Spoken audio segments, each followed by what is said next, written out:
வணக்கம். இன்றைய பதிவில் என்ன பார்க்க போகிறோம்னா, நிறைய பேர் மந்திரங்களை உபாசனை செய்கின்ற போது அதிகமளவு கொட்டாவி வரும். இந்த கொட்டாவி வருவதை நிறைய பேர் என்ன நினைக்கிறாங்கன்னா, மந்திரம் உச்சரிக்கிறதுனால தான் நம்மளுக்கு கொட்டாவி வருது அப்படின்னு நினைக்கிறாங்க. இது முற்றிலும் தவறானது. பொதுவாகவே உபாசனையில் இருக்கிற ஒருத்தர் இதுபோல் மந்திரங்களை உச்சரிக்கும் பொழுது கொட்டாவி வருது அப்படின்னா உங்கள் உடம்புல இருக்கிற ஏவல் செய்வன கெட்ட விஷயங்கள் அந்த மந்திரங்களை உச்சரிக்கும் பொழுது வெளியேறுவதாக நம்ம அர்த்தமாக எடுத்துக்கலாம்.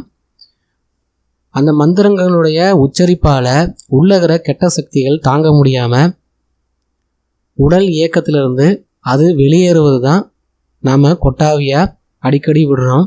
இதுதான் அதுக்கு முழுமையான காரணம். மந்திரங்களில் இருக்கின்ற அந்த ஒளியானது உடம்புக்குள்ளே போய் ஒரு அதிர்வை ஏற்படுத்தி கெட்ட சக்திகளை வெளியே கொண்டு வருவதால் தான் இந்த கொட்டாவி வருது. அது மட்டும் இல்லாமல் இன்னும் நிறைய பேருக்கு உடம்புல ஒரு விதமான தாங்க முடியாத வலிகள் ஏற்படும். நிறைய பேருக்கு ஒரு குத்தல் ஏற்படும். அதாவது மந்திர உச்சாரணம் செய்கின்ற பொழுது குத்தல், உடம்பு ஃபுல்லாக குத்தல் ஏற்படும். இதெல்லாம் ஒரு நல்ல விஷயம்தான்.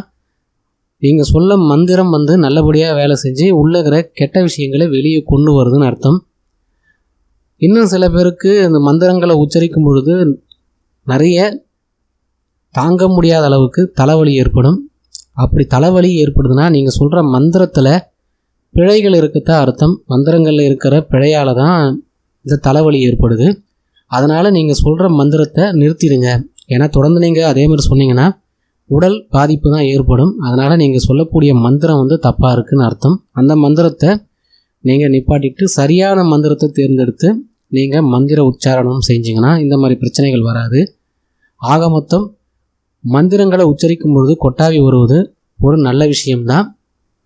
மீண்டும் அடுத்த ஒரு வீடியோவில் சந்திக்கலாம். நன்றி, வணக்கம்.